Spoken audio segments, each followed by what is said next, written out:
Hello అందరికీ. ఈ వీడియోలో మనం మౌనం యొక్క గొప్పతనం గురించి మాట్లాడుకుందాం.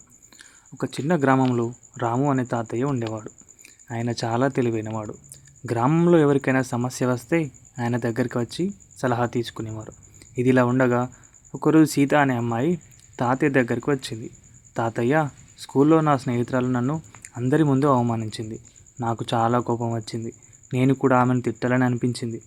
తాతయ్య చిరునవ్వుతో ఇలా అడిగాడు, అప్పుడు నువ్వేం చేశావని. నేను ఏమీ మాట్లాడలేదు, కానీ చాలా బాధపడ్డాను అంది సీత. తాతయ్య ఆమెను ఇంటి వెనక ఉన్న చెరువు దగ్గరకు తీసుకెళ్ళాడు. ఒక రాయి తీసుకుని నీటిలో విసిరాడు. అప్పుడు అలలు ఏర్పడ్డాయి. ఇప్పుడు ఇందులో నీ ముఖం కనిపిస్తుందా సీత అని తాతయ్య సీతని అడిగాడు. సీత లేదు తాతయ్య అంది. కొన్ని నిమిషాలు వేచి చూశారు. అలలు ఆగిపోయాయి. ఇప్పుడు కనిపిస్తుందా అని తాతయ్య అడిగాడు. అవును తాతయ్య, చాలా స్పష్టంగా కనిపిస్తుంది అంది సీత. తాతయ్య నవ్వి ఇలా చెప్పాడు, మనసు కూడా ఇలాగే ఉంటుంది.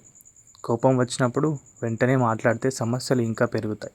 కొన్నిసార్లు మౌనం మనకు మంచి నిర్ణయం తీసుకునే అవకాశం ఇస్తుంది. అలలు ఆగిన తర్వాత నీరు ఎలా ప్రశాంతంగా ఉంటుందో, మనసు ప్రశాంతంగా ఉన్నప్పుడు మనం సరైన మాటలు మాట్లాడతామని చెప్పి తాతయ్య చెప్పారు.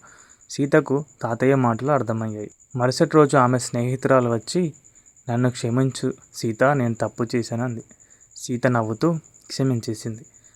నీతి ఏంటంటే ప్రతి మాటకు సమాధానం చెప్పాల్సిన అవసరం లేదు. కొన్నిసార్లు మౌనం గొప్ప సమాధానం అవుతుంది.